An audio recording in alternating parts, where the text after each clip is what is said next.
모든 가용한 소통선을 이용해 움직이고 있다고 국방부 대변인은 덧붙였습니다. 북한 김정은 국무위원장의 거듭된 군수공장 방문 및 전쟁 준비 강조에 대해 미국 국방부는 한국과 일본에 대한 미국의 방위 약속은 분명하다고 밝혔습니다. 사브리나 싱 국방부 부대변인은 우리는 북한의 위협에 매우 분명한 입장을 취해왔다며 한국과 일본에 대한 우리의 방위 약속은 매우 분명하며 영내 안전에 대한 공약 역시 그러하다고 밝혔습니다. 그러면서 한국과 일본 정부와 북한의 위협에 대응하기 위한 공조를 이어갈 것이라며 우리는 북한을 향해 어떤 적대적 행위도 하지 않고 있으며 남북 대화 및 관여를 이어갈 것이라고 덧붙였습니다. 날씨입니다. 오늘은 전국에 구름 많고 오후부터 밤사이 수도권과 강원 영서, 충청권에 소나기가 오겠습니다. 예상되는 비의 양은 서울과 경기 내륙, 대전, 세종 등에 5에서 20mm, 강원 영서와 충북, 전남, 전북 동부에 5에서 40mm 사이입니다. 낮 최고 기온은 서울과 대전 32도, 부산 31도 등 전국이 25도에서 33도 사이로 어제와 비슷하겠습니다. 임현주였습니다. MBC 11시 뉴스를 마칩니다.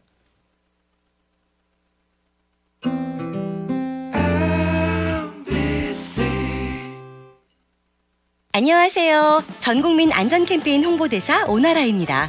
서두르다가 안전사고 겪은 분들 많죠? 그래서 빨리빨리 하기 전에 5초만 안전습관 캠페인을 시작합니다. 에스컬레이터로 뛰어들기 전에 5초만, 멈춘 후에 손잡이 꼭 잡고 타기, 슬금슬금 우회전하기 전에 5초만, 확실히 멈추고 주의 살피기, 이륜차 타기 전에 5초만, 헬멧 확인하고 출발하기. 빨리빨리 하기 전에 5초만 멈추면 모두의 안전이 계속됩니다. 다 함께 시작해볼까요? 나부터 5초만. 5초만. 공익광고협의회. 지금 시각은 11시 5분입니다.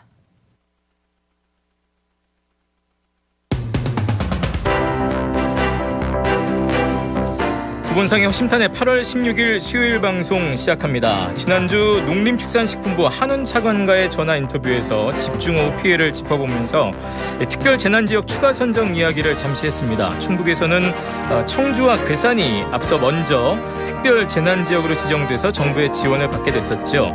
그리고 지난 월요일 충주시와 제천시, 단양군을 포함한 전국 7개 시군이 특별 재난지역으로 추가 선포됐습니다. 또 보은군 회인면과 증평군 증평읍, 도안면, 음성군 음성읍, 소위면, 원남면이 20곳의 읍면동단이 특별 재난지역에 이번에 포함이 됐죠. 한편 여기에 영동군 양강면은 지난 4월 냉해를 당한 것에 대해서 사상 처음으로 농작물 피해로 특별 재난지역으로 선포됐습니다. 자, 수많은 지나갔습니다만 집중호우 이후 폭염과 태풍 카눈 등으로 피해 복구에도 차질을 빚었습니다. 충북 사회복지공동모금회에서도 호우 피해 특별모금을 이달 말일까지 연장해서 진행한다고 하는데요. 자, 아직 일상으로 돌아오지 못한 많은 국민들 힘내서 빨리 평탄한 일상을 되찾게 되길 바랍니다. 구본상의 허심탄회 출발합니다.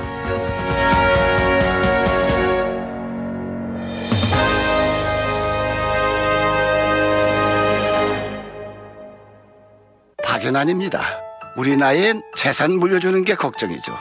이럴 땐 상속을 내 뜻대로 하나은행 리빙트러스트. 10년 이상의 신탁 노하우, 전문가의 맞춤 상속 설계, 원금 손실에 유의하시고 투자 전 설명을 청취하세요. 하나 리빙트러스트를 검색해보세요. 세상이 스마트해지는 사이 우리는 어두워졌는지도 모릅니다. 보이지 않는 곳에서 아파하고 눈물 흘리는 사람이 없도록 환인이 함께하겠습니다. 세상을 환하게 환인제약. 환인제약. 더 노력해야 한다. 더 꼼꼼해야 한다. 더 새로워야 한다. K3응의 땀이 고객의 내일에 흥이 되니까. 그래서 K3응. 고객의 내일에 흥을 만들다. 내일을 새롭게. K3응. 희철이 형, 저 탈모가 고민이에요. 고민은 치료만 늦출 뿐. 지금 바로 약국에서 미녹시딜 바이그루트를 만나보세요. 탈모 치료에 효과 있는 미녹시딜이 들어있으니까. 탈모엔 역시 미녹시딜 바이그루트. 태극제약. 드라이 했는데 머리가 왜 이렇게 초라해졌지? 모발 속이 비었으니까 힘없고 가는 모발이라면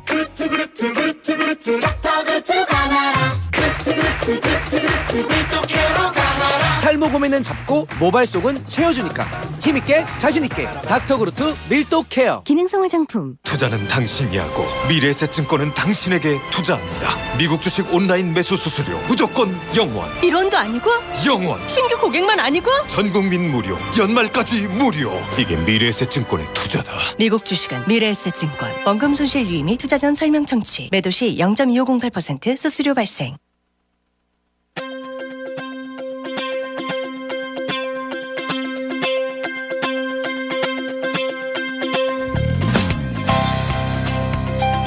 허심탄회 용호 상박.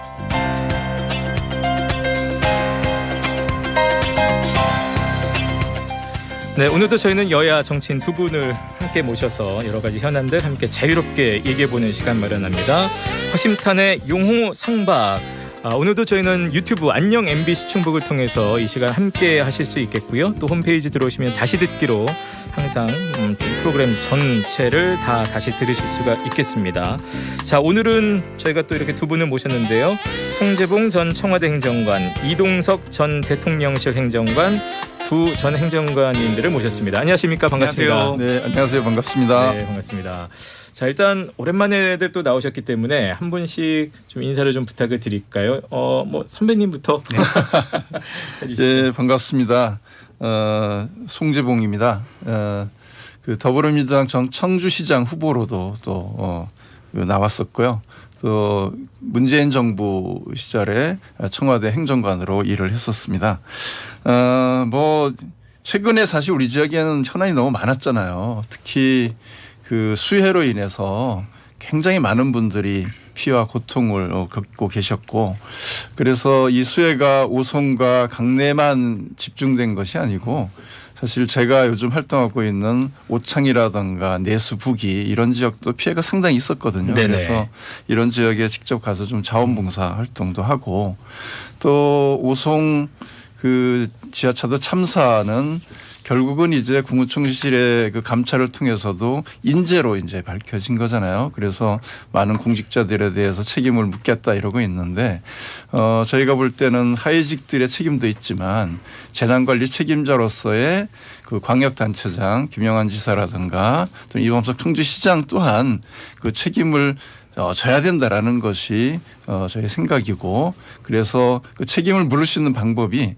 중대재해처벌법상의 시민 중대재해를 규정하면 이런 경영관리 책임자들이 실적인 책임을 물음으로 해서 이러한 그 인재가 재발하지 않도록 하는 그런 일도 중요하다 해서 그런 쪽에 좀 활동을 하고, 며칠 전에는 검찰청 앞에서 또 1인 시위도 하고 이런 좀 다양한 활동을 하고 있습니다. 네, 인사를 여쭤봤는데 굉장히 다양한 또 근황까지도 쭉 전해주셨는데, 아니 근데 제가 이제 이동석 행정관 인사를 듣기 전에 지금 이제 그 중대재해 말씀하셨으니까 그 방법 중에 하나, 일련의 어떤 그 책임을 묻는 과정 중에 하나로 그 방법을 말씀하셔서 혹시 그렇습니다. 그렇다면 지금 또 하나의 움직임은 주민소환 운동 있잖아요. 그렇습니다. 그거에 대해서 혹시 어떻게 생각하세요? 왜냐하면 주민소환 운동을 또 좀 저하시는 분들 중에는 이제 중대재해처벌법이나 이런 쪽으로 지금 움직임이 있으니까 이걸 다 이렇게 분산시키지 말고 좀 그쪽으로 좀 갔으면 하면서 이제 일부 또 시민단체라든지 어디서 그렇게 입장들을 표명하고 있기 때문에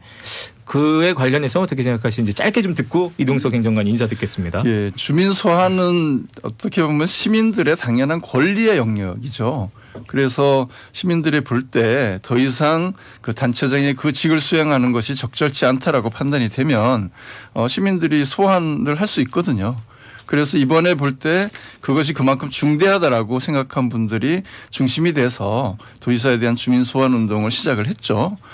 그런데 이것은 대립되는 문제는 아니라고 봅니다. 사실 주민 소환도 필요하고 또 중대재해처벌법상의 법적인 처벌도 필요하고, 그래서 만약에 중대재해처벌법으로 기소가 된다고 하면 아마 주민소환운동이 탄력을 받을 수도 있고 네. 또한 주민소환운동은 현실적인 어려움과 한계가 있습니다. 이것이 한 13만 명의 실질적인 서명을 받아야 되고 또 투표에 들어간다고 네. 해도 3분의 1 이상이 투표를 해야 되기 때문에 중간에 이것이 반드시 실현될 수 있다라고 확정할 수 없기 때문에 네. 두 가지 문제는 동시에 진행돼도 문제가 없다 이렇게 네. 봅니다. 왜냐하면 지금 주민소환도 이제 민주당의 더불어민주당의 이현웅 지금 이제 주민소환 대표가 네. 지금 활동을 하고 있기 때문에 네. 여쭤봤습니다. 네. 자, 오래 기다리셨습니다. 이 목소리를 이동석 전 대통령실 행정관 모셨습니다. 네, 안녕하세요. 먼저 뭐 대선배님을 이제 문재인 정부 때 청와대에 계셨던 선배님과 이렇게 함께 방송할 수 있게 되어서 이렇게 영광이고요. 네, 저는 이제 충주로 지금 예정돼 있는 그리고 충주에서 열심히 활동을 하고 있는 이동석이라고 합니다.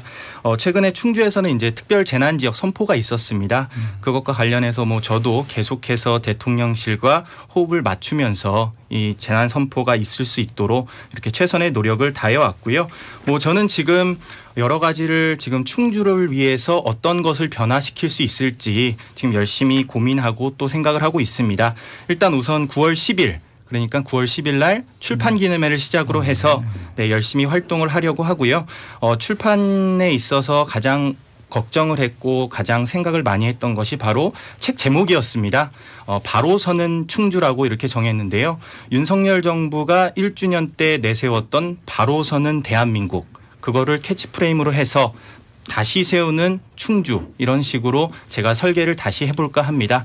시민 여러분들께서 많이 응원해 주시고요. 앞으로 더욱더 좋은 모습 보이도록 하겠습니다. 네. 후배도 못지않게 길게 인사를 하시니 바로 응대를 하셨습니다. 근데 저기 두 분께 궁금해서 네. 여쭤보는 건데 많은 정치인들이 사실은 재개 움직임을 보이거나 이렇게 총선 앞두고 이제 출판 기념회들을 많이 하시잖아요. 네, 그렇습니다. 지금도 이제 아예 뭐 바로서는 충주 네. 뭐 좀 표현이 그렇습니다. 뭐 의도나 이렇게 여러 가지 이제 명확한 어떤 출판 기념회인데 왜 꼭 이렇게 출판을 하시고 출판 기념회를 하시는 걸까요? 정치인 분들은 뭐 혹시 송 전 후보께서는 저기 어떻게 안 해보셨습니까? 저는 그 지난해 청주시장 출마할 때 출판 기념회를 했죠. 아, 네네. 네, 시민의 길, 혁신의 길이라고 해서 아무래도 이제 정치 신인들의 입장에서 보면 네. 자신의 정치적 비전이라든가 또는 그 정책이라든가 또는 자기 자신에 대해서 제대로 시민들에게 알릴 기회가 없잖아요. 네. 근데 책을 내게 되면 자연스럽게 유권자들과 접촉할 수 있는 면이 확대가 되니까. 그래요. 뭐 그리고 그걸 계기로 해서 본인의 인지도라든가 이미지라든가 정책을 홍보할 수 있는 굉장히 중요한 수단이죠. 아, 그래요? 왜냐하면 예. 현역에 비해서 예. 이 도전자들은 자신을 홍보할 기회가 사실 없거든요. 네네. 그러다 보니까 출판 기념회는 본인이 어쩌면 출정식 비슷하게 해서 그 출마를 알릴 수 있는 굉장히 중요한 좀 그 뭔가 방법 중에 네네. 하나다 이렇기 때문에 적극 활용을 하고 있는 것 같습니다. 제 질문 드렸던 게 이제 요즘은 책을 많이 사보시는 분들도 좀 적어졌고 사실. 네, 맞습니다. 그래서 꼭 출판 기념회라는 어떤 루트가 좀 공식처럼 사용되는 이유가 있나 하고 여쭤봤는데 이제 어찌됐든 정치 신인의 입장에서는 그것도 굉장히 중요한 또 하나의 또 방법이 될 수 있다. 그러니까 한 번에 예를 들면 한 500명, 1000명의 시민들을 모아서 네. 자신들의 얘기를 할 수 있는 기회를 만들 수가 없잖아요. 그렇죠. 네, 그러니까 예. 굉장히 중요한 계기가 되죠. 네. 오늘은 어떻게 보면 출판 기념회보다 몇 명이 듣고 계실지 모르겠습니다만 더 많은 분들이 두 분의 모습도 지금 유튜브로 보실 수도 있고 목소리를 네네. 듣고 있습니다. 일단 아까 그 송 전 행정관께서는 그 이제 여러 가지 지역구 내에서 활동 또 지역의 어떤 이슈에 대해서 활동을 하고 계시다고 했고 이동석 행정관은 어떻게 보내셨어요? 이제 출판 기념회는 이제 준비를 하시는 거지만 뭐 가장 최근을 말씀드리자면 뭐 어제였죠. 네네. 대통령의 부친께서 이제 돌아가셨는데 저는 이제 어제 하루 종일 빈소를 지켰습니다. 그러셨군요. 네, 뭐 이번 예. 방송이 끝나고 나서 다시 서울로 가서 뭐 오늘 내일 이렇게 빈소를 지킬 예정이고요. 충주를 위해서 지금 어떤 것을 변화할까? 저는 좀 새로운 이런 트렌드를 좀 접목시키고 싶은 게 저의 희망입니다. 그래서 뭐 지금 최근에는 유튜브 방송도 제가 직접 브이로그 형식으로 해서 유튜브에 계정을 해서 올렸고요. 시작을 하셨어요? 맞습니다. 예. 그래서 뭐 맛집 탐방 그리고 충주의 유명 관광소 체험 관광소 체험에 있어서 어떤 부분이 부족한지 그거에 대해서 또 방송을 통해 설명할 예정이고요. 좀 젊은 트렌드답게 그렇군요. 충북의 또 새로운 정치 문화를 좀 이렇게 변화시키기 위해서 노력하고 있습니다. 송전 후보님은 유튜브 같은 거 혹시 지금 뭐 SNS 활용을 많이 하고 계십니까? 어떻습니까? 예, 저는 이제 송재봉 TV라고 해서 TV라고 그쭉 해왔는데 예. 사실 많이 활성화되지는 않습니다. 예, 특히 지역에서 유튜브 채널이 정치인 채널이 맞습니다. 성공하기가 좀 쉽지 않아서 네. 저도 앞으로는 적극적으로 그렇지만 또 활용해야 네. 되는 숙제가 있고 최근에는 이제 민주당 내에서 더민주 혁신회의라고 해서 네네. 당내 혁신을 추진하는 그런 그 이제 신진 그룹들이 전국 조직을 만들어서 다양한 이제 활동들을 하는데 그 채널은 주로 이제 생중계를 많이 같이 하고 있고요. 전국 그렇군요. 네트워크를 연결해서 또 지역에서 어떤 다양한 활동들도 유튜브를 통해서 알리려고 하는 그런 좀 시도를 하고 있습니다. 네. 이제 어제 뭐 많은 국민들 아시겠습니다만 15일 이제 광복절에 윤석열 대통령 부친이시죠. 윤기중 연세대 명예교수께서 이제 별세를 하셨는데 그러고 보니까 이제 전 행정관이셨기 때문에 당연히 또 가서 또 특히나 더 네. 자리를 함께 하셨다는 말씀이셨는데 그 2019년이었나요? 문재인 당시 대통령도 모친상을 당하셨어요. 그렇습니다. 네. 혹시 그러면 송재봉 전 행정관께서도 역시 뭐 빈소 지키시면서 그 어떤 그 당시의 어떤 조문 뭐 이런 상황들을 같이 좀 지켜보셨었겠네요. 가지 못했죠. 아, 그러세요? 왜냐하면 그 당시 저는 현직으로 청와대에 근무하고 있었기 때문에 네. 아, 그 현직에 그러시군요. 근무하는 행정관들이 아마 빈소를 지켰다면 또 굉장한 정치적인 비판을 받을 수 있는 또 상황이었기 때문에 전 행정관이시니까 오히려 네, 그렇습니다. 일체 오지 말라고 해서 가고 싶어도 갈 수가 없었습니다.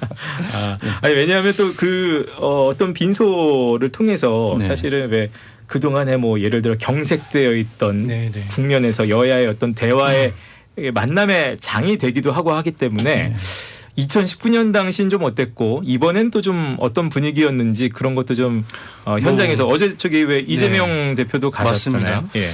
뭐 어제 일단 뭐 갑작스럽게 이렇게 돌아가시는 바람에 뭐 준비가 이렇게 되는 부분에 있어서 이제 시간이 조금 걸렸습니다. 그런 과정에서 이제 문재인 당시 그 모친께서 돌아가셨을 때 그런 어떻게 이렇게 기자분들과의 호흡을 했는지 어떤 식으로 기자분들이 위치해 있는지 그런 것도 이제 다 살펴보면서 조율을 했었고요. 어제 저는 빈소를 지키면서 느꼈던 점이 어제 이재명 대표께서 한 8시쯤 저녁 8시쯤 빈소를 찾아주셨습니다.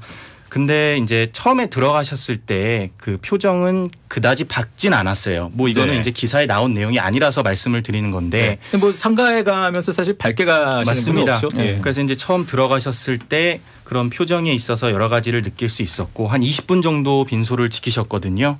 그래서 나오시는데 표정이 들어가기 전과는 확연히 다르시더라고요. 어떤 방향으로 다르던가요? 뭔가 이제 대통령님과 같이 이렇게 뭐 만남에 있어서 이게 또 정치라는 게 이제 서로 만나봐야 뭐 뭐든지 그렇죠. 뭐 해결되고 그런 거 아니겠습니까? 네네. 그런 면에서 저는 이제 여야 호흡 그리고 대통령실과 야당과의 호흡도 이런 걸로 통해서 좀 더 개선되는 그런 부분이 있지 않을까. 이게 국민의 눈높이에 있어서는 이 정치라는 것은 굉장히 피로함이 느껴지는 그런 것 아니겠습니까? 현실에서는 그런 것들이 좀 이번에 반영이 돼서 좀 개선이 되고 좀 더 이렇게 호흡하는 그런 정치 문화가 있기를 한번 기대해 보겠습니다. 그러니까 오히려 나올 때 조금 더 표정이 좀 풀어지셨다라는 지금 증언. 이었습니다. 말씀대로 꼭 그렇게 좀 됐으면 좋겠네요. 예. 저희가 시간이 되는 한까지 이제 나중에 오늘 그 다룰 얘기 중에 하나는 이제 이재명 대표의 내일 검찰 출석 얘기도 있는데 그 표정이 밝게 바뀐 게 어떻게 될지도 한번 더 허심탄회하게 좀 얘기를 나눠보도록 하겠고요. 자, 먼저 저희가 나눌 주제는 어제 이제 윤기중 연세대 명예교수 윤석열 대통령의 부친께서 이제 별세하실 때 한 20분 임종 20분 전까지 이제 광복절 행사를 이제 윤석열 대통령이 이화여대 대강당에서 하고 이제 그쪽으로 이동을 하셨습니다. 이제 광복절 경축사 관련해서 이제 여야의 특히 이제 야권의 여러 가지 얘기들이 이제 오늘 아침에 좀 나오고 있는 상황이에요. 그래서 이 관련해서 일단 두 분의 얘기를 좀 듣고 지나가겠습니다. 일단 송전 행정관께서 어떻게 들으셨고 어떤 것들을 좀 얘기를 하고 싶으신지요?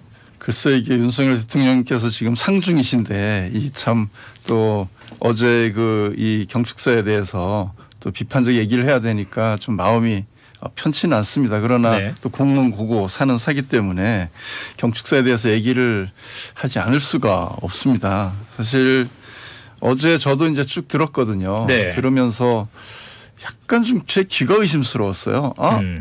이 대통령께서 정말 일제의 그 강압 통치로부터 우리나라가 해방된 날을 기념하는 그런 날에 하는 경축사가 맞나? 혹시 이게 6.25 기념식에서 하실 말씀을 여기 와서 하시는 게 아닌가? 좀 그런 느낌이 들 정도로. 어떤 부분 때문에 그러셨어요? 왜냐하면 그 경축사의 처음부터 일관되게 그 정말 그 독립운동 유공자와 그 후손들이 대부분 자리를 차지하고 있는 그 면전에서 어떻게 일본의 그 36년간에 걸친 엄청난 만행에 대해서 단 한마디도 이야기하지 않고 역으로 일본을 옹호하고 두둔하는 얘기만 계속 하셨거든요. 그래서 이게 정말 경축사에 맞는 말씀인가 이런 얘기가 저는 좀 실제로 들었고, 그러니까 일본은 사과하지 않고 최근 들어서는 역으로 지금 후쿠시마 원전 오염수를 방류하고 있고 독도가 자기네 땅이라고 오히려 더 그걸 공공연하게 주장을 하고 있고, 최근에는 미국까지도 우리의 동해를 일본해로 이제 공식 표기하기로 했다 이렇게 얘기를 하는데 어떤 이익을 공유하는 동반자라고 하는 것이냐 그런 좀 의문이 현실적으로 들었거든요. 네. 또 한 가지는 이 경축사 내내 저는 제일 놀랐던 것이 공산 전체주의를 맹정하며 조작 선동으로 여론을 왜곡하고 사회를 교란하는 반국가 세력이 여전히 활개치고 있다 이 얘기를 하는데 도대체 지금 어떤 시대에 계신 건가? 이게 지금 80년대 공안검사 얘기는 아닌가? 이런 얘기가 저는 현실적으로 들었고요. 거기에 구체적으로 공산 전체주의 세력은 민주화운동가, 인권운동가, 진보주의 행동가를 위장하고 허위선동과 야비하고 필연적인 공작을 일삼아왔다. 도대체 이게 지금 현실에 맞는 얘기인지 스스로 가상의 세계를 지금 설정하고 마치 스스로 자유의 투사가 되셔서 지금 어딘가 격렬한 싸움을 하고 계신 것은 아닌지. 제가 아무리 야권에 지금 오늘 아침부터 이제 쏟아지는 어떤 입장, 시각입니다. 제가 어쨌든 그 팩트에 대한 그 발언을 하신 거에 대한 입장을 하시고, 좀 반론을 좀 들어볼까요? 저는 뭐 어제 대통령께서 말씀하신 것 중에 가장 뭐 와닿았던 부분은 뭐 자유민주주의를 계속해서 언급을 하셨어요. 뭐 대통령께서 가장 중요시하는 게 자유민주주의 국가 체제 그리고 한미일 간의 동맹. 뭐 내일 뭐 미국으로 떠나지 않습니까? 한미일 간의 이런 공고한 그런 아주 공고한 이런 체제가 확립됐다는 거는 정말 제가 볼 때는 이 정부에 있어서 굉장히 잘한 노력이다 그렇게 생각을 하고 있습니다. 지금 뭐 공산 반국가 세력이라고 말씀하셨는데 저는 이거를 대통령께서 이렇게 말씀하셨다고 봐요. 지금 현재 있어서 자유민주주의를 지키기 위해서 반공산 국가 세력이 당연히 존재할 겁니다. 그거에 있어서 우리 자유민주주의를 지키기 위해서 확고한 입장을 드러내셨다고 보고요. 저는 이 문재인 전 대통령께서는 이제 평화를 가장 중시하셨어요. 모든 연설에서 평화는 빼놓지 않으셨는데 지금 어차피 평화를 중시하다 보니까 이게 북한과의 관계에서 가장 어떻게 보면은 도드라지지 않았습니까? 그 문제에 있어서 지금 결과는 어떻게 됐는지 저는 시청자분들께서 더 확실히 이렇게 알고 계실 거라고 생각을 하고요. 무엇이든 그런 부분을 이제 짚었죠. 어제. 맞습니다. 그래서 문재인 전 대통령님을 이렇게 딱 해서 지목하지도 않았고 더불어민주당을 딱 해서 이렇게 지목하지도 않았습니다. 그 부분에 있어서는 대통령께서 둥글둥글하게 이렇게 말씀하셨다고 생각을 하고요.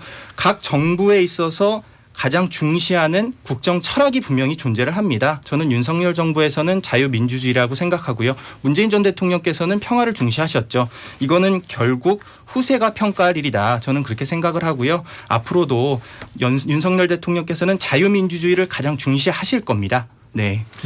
딱 짚지 않았는데 상대를 정확하게 짚지 않았는데 왜 그러냐 그런 지금 말로 나왔는데 그래서 제가 의문인 것이 아니 지금 대한민국 국민 중에 자유민주주의 국가체제를 부정하는 사람이 있나요? 대한민국을 민주공화정의 체제를 유지해야 되고 국민의 자유와 평등과 인권을 지켜야 된다는 것을 부정하는 우리 정치 세력이 있나요, 대한민국에? 그런데 왜 이런 말씀을 하시는 걸까? 그러니까 어디 가상의 지금 적을 만들어 놓고 대통령은 거기만 지금 싸우고 계신 게 아닌가 그런 생각이 드는 거예요. 우리는 결코 북한 공산주의 체제 세력, 그 맹종 세력, 추종 세력에게 속거나 굴복해서는 안 된다. 이거는 정말 결연한 의지를 지금 표명하고 계신데 도대체 그 세력이 어디 있냐는 거죠. 그 누구를 지금 겨냥하고 이런 말씀을 하시는 거냐. 네. 알겠습니다. 여기까지 듣고요. 저희가 시간이 다 돼서 잠시 쉬었다가 바로 또 돌아오겠습니다. 1분 후에 돌아오겠습니다.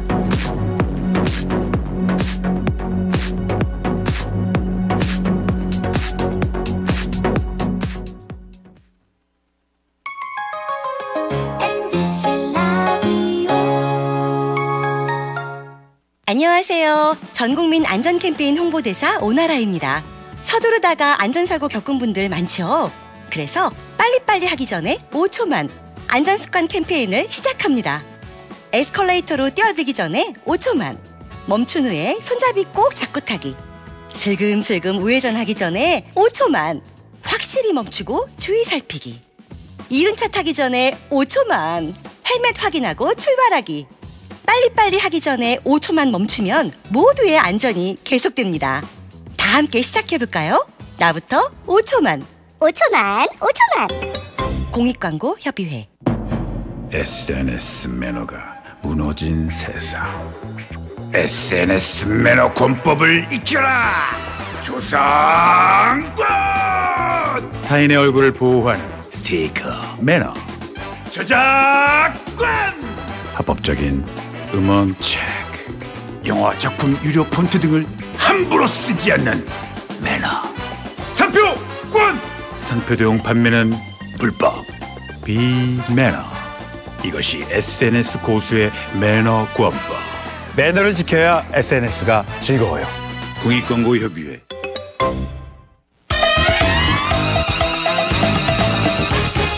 고마워요. 우린 친구예요. 함께 노력하는 MBC와 함께. 지금 시각은 11시 30분입니다. 네, 구본상의 허심탄회 용호상박으로 함께하고 있습니다. 유튜브 안녕 MBC 충북에서도 함께 보실 수가 있겠고요. 오늘은 송재봉 전 청와대 행정관 그리고 이동석 전 대통령실 행정관 두 분을 모시고 얘기 함께 듣고 있습니다. 첫 번째 주제는 이제 광복절 경축사 관련해서 얘기를 좀 나누고 있었고요. 참고로 아까 이제 표현이라든지 단어에 대한 얘기가 나왔는데 기사를 보니까 공산 전체주의라는 표현 6번, 자유민주주의라는 표현 7번, 독립이라는 표현도 이제 6번 나왔다고 하고 두 분이 이제 오늘 첫 주제를 이걸로 정하셔서 저도 부랴부랴 광복절 경축사 전문을 네. 혹시나 해서 앞에 지금 펼쳐놓고 있는데요. 이제 앞서서 지금 어느 시대냐, 도대체 누가 지금 그렇게 공산 전체주의의 어떤 정치 세력을 표방하고 있느냐라고 지금 송 전 행정관께서 말씀하셨고, 바로 반론 듣겠습니다. 네, 자유민주주의, 반공산 체제, 공산 반국가 세력. 저는 이게 특별한 곳을 지정해서 이렇게 대통령께서 겨냥했다고는 생각하지 않습니다. 더군다나 그 민주당 그리고 문재인 전 정권에 대한 그런 화살을 돌리기보다는 이 현재 한국에서 대한민국에서 활동하고 있는 북한 공작원들 이분들도 상당히 많습니다. 사실 이곳 청주에서도 있었죠. 네. 네, 북한 문화교류국 공작원들이 지하 조직, 그러니까 자주통일 충북 동지회. 그래서 4명이 국가정보원을 국가정보원이 추적해 왔다. 이런 것도 사실 이곳 청주에서 엄연하게 이렇게 밝혀졌는데요. 이런 세력들이 이런 대한민국에 존재하기 때문에 결국에는 자유민주주의를 건설하는 데 있어서 분명한 침해가 있다. 이런 거를 정면으로 이렇게 겨냥한 것으로 저는 보고 있습니다. 그런 부분에 있어서 대통령께서는 일본과의 미래도 이렇게 지적을 하셨죠. 근데 저는 이 윤석열 정부의 몸담함을 있으면서 과거에 몸담기보다는 미래로 향하는 그런 정부를 하자. 그런 측면에서 저는 일본을 이렇게 말씀하셨다고 생각을 합니다. 예. 네. 예, 물론 이제 그런 분들이 있을 수도 있겠죠. 네. 청주에서 있었고 그런데 그분들의 시도에 포섭된 사람이 단 한 명도 없었다는 거 아시죠? 그러니까 우리 사회가 그만큼 민주적으로 체제가 안정화되어 있고 국민들의 의식이 그만큼 높은 사회입니다. 세계에서 가장 민주의식이 높은 나라가 대한민국 국민인데 그런데 대통령 왜 이렇게 걱정을 하시냐 이거죠. 그래서 뭔가 다른 의도가 있는 것 아니냐. 이 쌓여져 있는 어떤 정당 세력의 이름이라기보다는 내용적인 면에서의 그런 것들을 지금 걱정하고 염려하는 거 아니냐라는 게 이제 이동석 행정관의 반론이었는데요. 그건 걱정을 안 해도 될 일이야. 안 해도 됩니까? 아니 안 해도 되죠. 그리고 대한민국이 그렇습니까? 세계적으로 지금 경제적으로도 그렇고 외교적으로 문화적으로 군사적으로 세계 최강국 중에 하나 아닙니까? 근데 뭘 이렇게 두려워하시냐 대통령께서. 지금 최강국이 됐다는 거하고 이제 자유민주주의 어떤 방향성을 가지고 쭉 나아가겠다는 거하고는 이제 좀 자유민주주의 방향성을 언제 우리가 이탈한 적이 있나요? 한 번이라도? 없습니까? 없죠. 일관되게 그 정부 수립 이후에 일관되게 우리 자유민주주의 체제를 유지해 왔고 그 방향을 끌어왔죠. 자유민주주의를 거부한 적이 단 한 번이라도 있나요? 그러니까 거부한 적은 없지만 이제 그거를 방해하려는 세력은 존재해 왔던 게 사실이고요. 그거에 맞서서 계속해서 이 방해하려는 세력을 막아야 된다는 그런 입장을 드러내신 게 아닌가. 저는 그렇게 그렇다면 그 말씀은 좋죠. 예. 그렇다면 여기서 하나만 제가 지금 드리는 것은 그런 것이 이제 정부의 기조라 할지라도 그럼에도 불구하고 이제 이게 광복절 경축사에 나왔어야 될 이야기인가라는 얘기도 있거든요. 그러니까 이제 아까도 잠깐 처음에 말씀하셨지만 일본에 대한 얘기가 이제 없었다. 오히려 이제 미래로 가는 보편적 가치를 공유하는 파트너로서의 얘기를 이제 뭐 미래지향적이라고 볼 수 있겠습니다만 이제 그런 부분에 대해서 아쉬움을 표하시는 분들도 있습니다. 거기에 대해서까지만 좀 듣고 저희가 다른 얘기 넘어갈게요. 저는 그 부분 말씀하신 거 공감합니다. 그리고 뭐 행정관님께서 말씀하신 부분도 충분히 공감을 하고요. 이게 결국 이 갈등 양상을 조정하는 게 아니냐 그런 말씀을 하시는 것 같은데 그 부분에 있어서는 뭐 대통령께서 당연히 순화해서 말씀하실 수도 있었겠죠. 근데 당연히 그 대통령님께서의 마음은 대통령님께서만 아실 테고 어떤 부분에 있어서 추진하실지는 뭐 향후 검토하면은 나올 것 같습니다.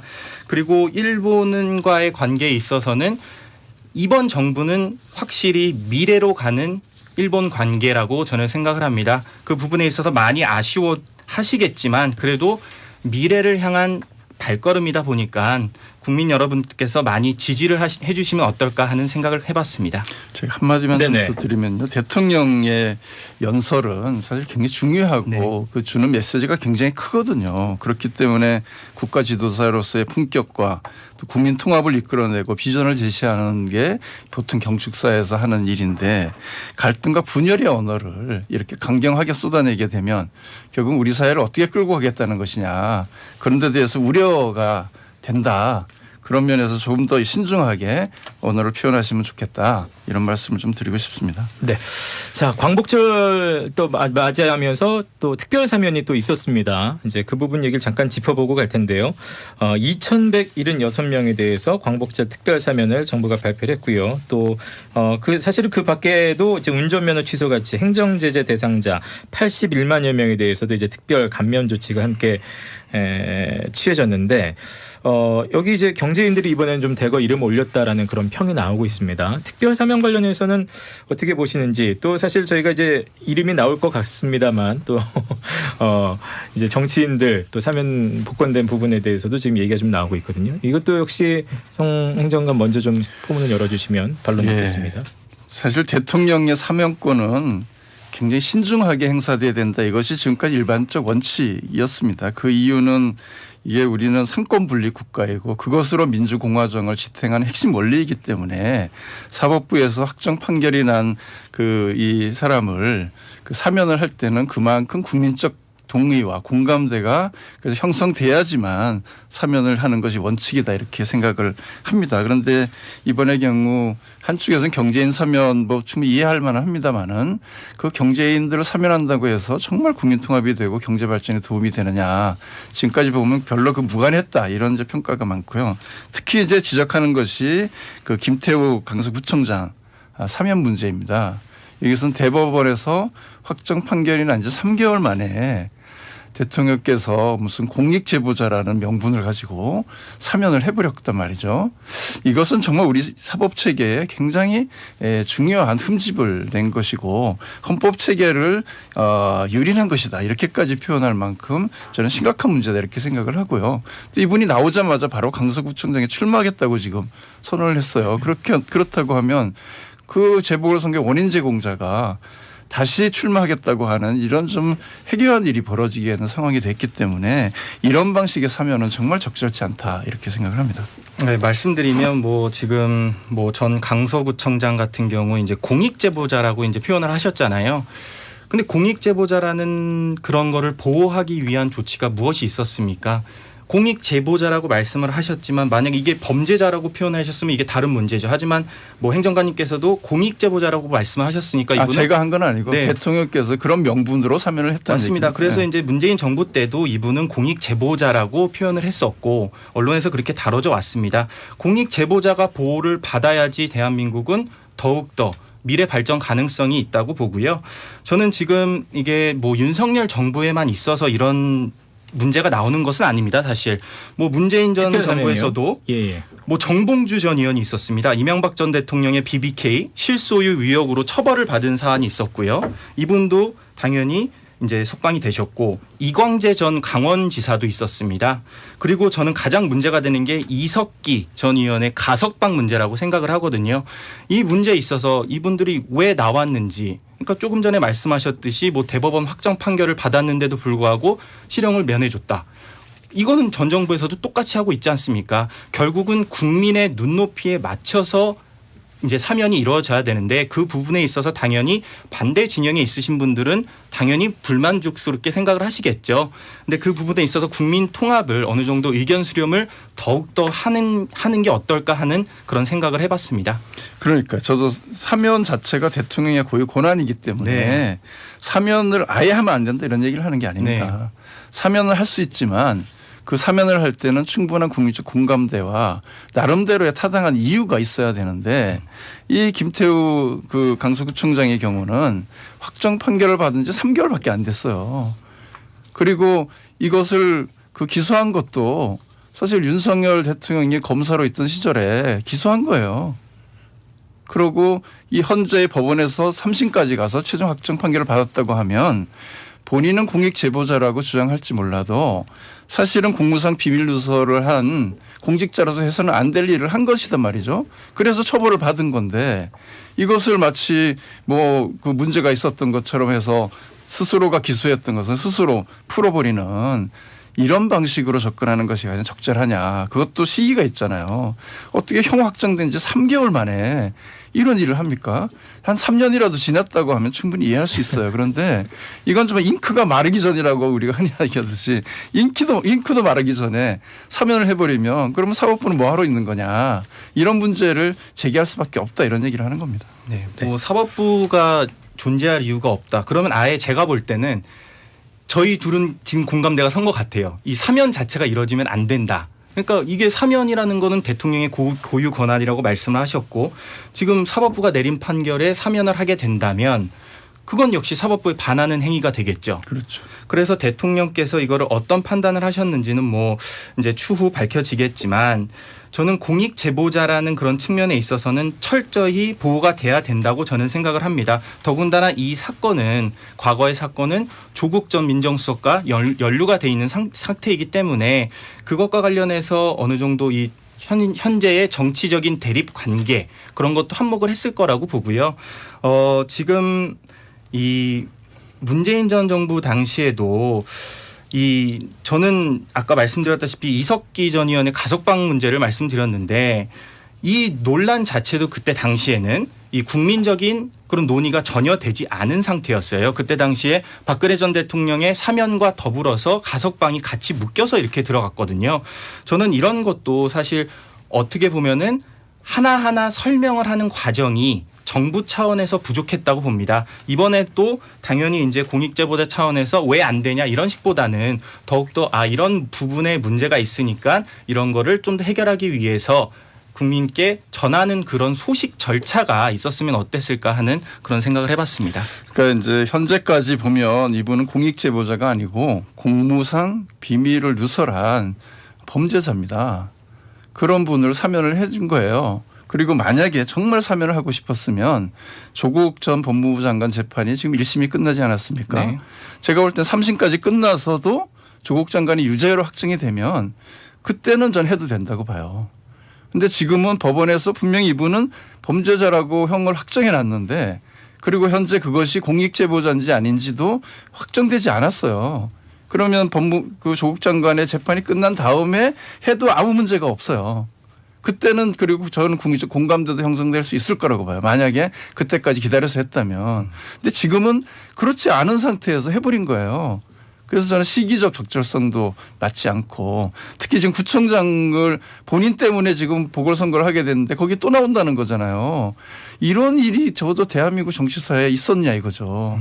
그러니까 이런 방식으로 저는 그 정치가 정말 희화화돼서는 안 된다. 그리고 대통령의 사면권도 이런 식으로 일방적으로 행사돼서는 안 된다라는 얘기를 하는 겁니다. 네. 뭐 이분이 뭐 당연히 공천에 이제 받으실지 안 받으실지는 뭐 아무도 모릅니다. 그래서 뭐 당연히 국민의힘 지도부에서도 이번 사면을 받은 그 절차에 대해서 상당히 고민을 할 걸로 보고요. 뭐 공천이 받은 건 아니니까 한번 지켜보시면 될 것 같습니다. 네.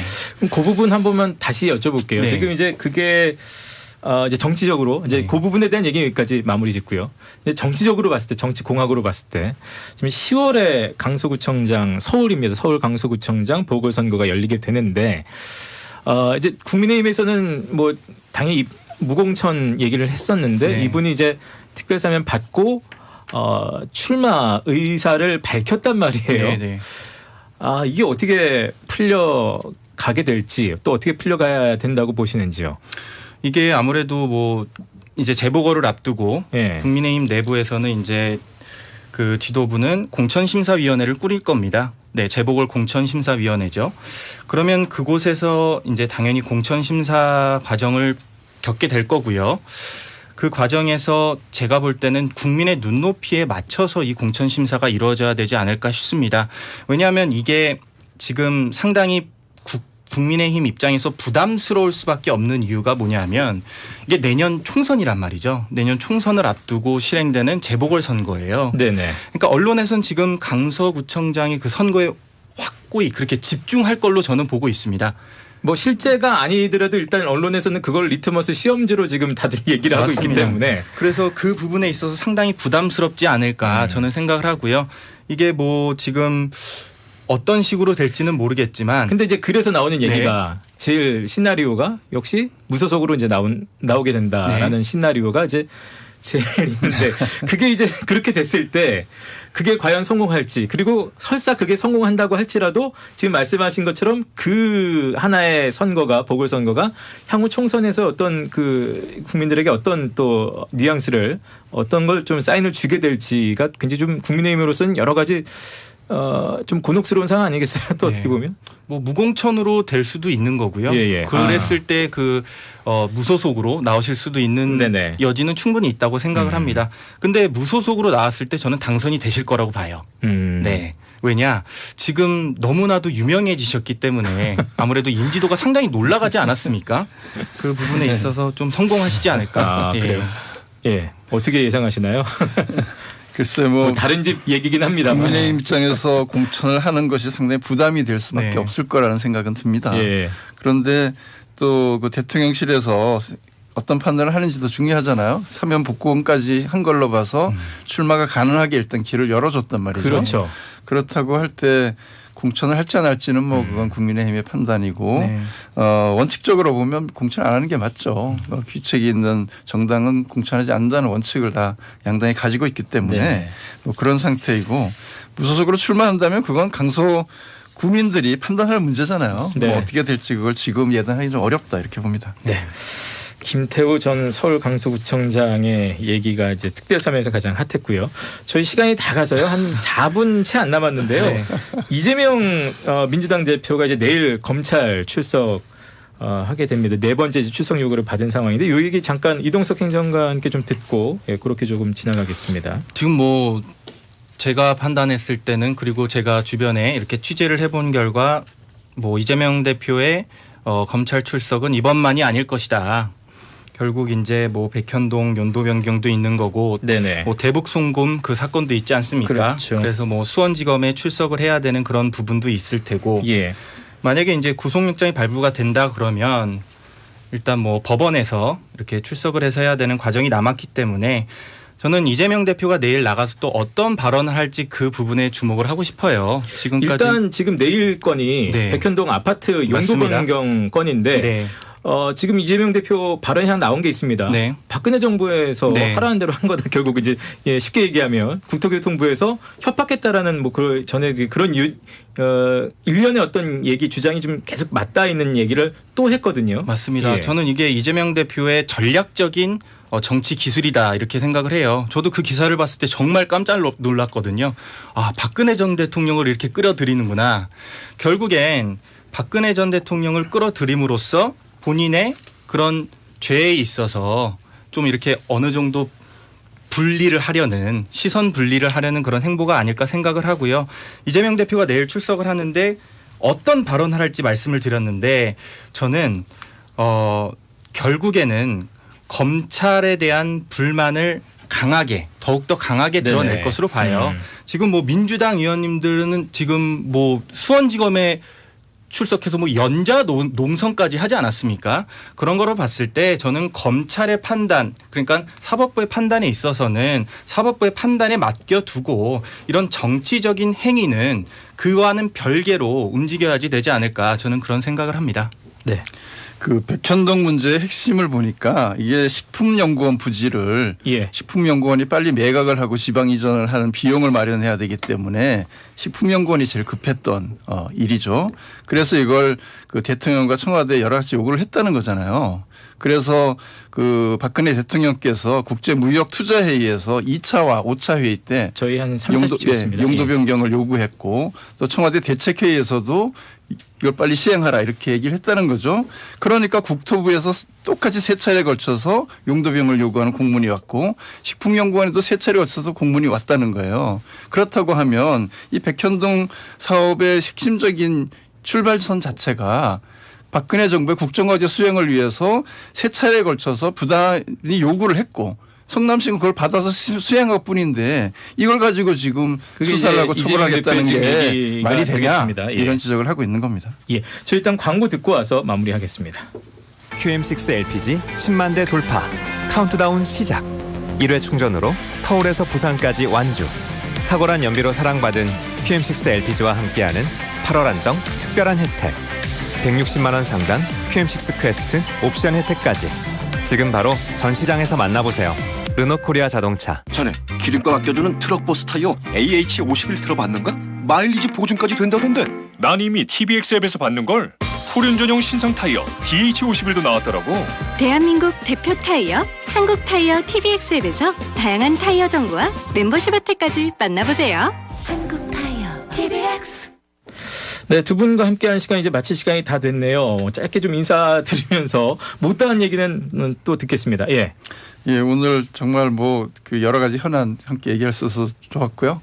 그 정치가 정말 시민의 이 걱정을 덜어드리는 방향으로 정말 상생과 협치의 방향으로 갔으면 좋겠다. 그런 노력을 좀 함께 했으면 좋겠다 이런 생각을 합니다. 네. 이동석 행정관님. 열심히 하겠습니다. 저희 둘 많이 응원해 주시고요. 앞으로도 함께 하겠습니다. 함께 동석해 주세요. 네, 고맙습니다.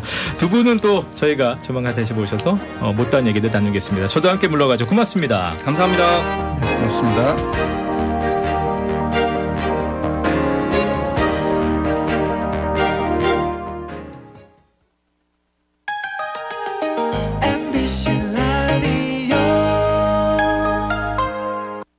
오나라와 시작하는 전국민 안전 캠페인 나부터 5초만. 우회전할 땐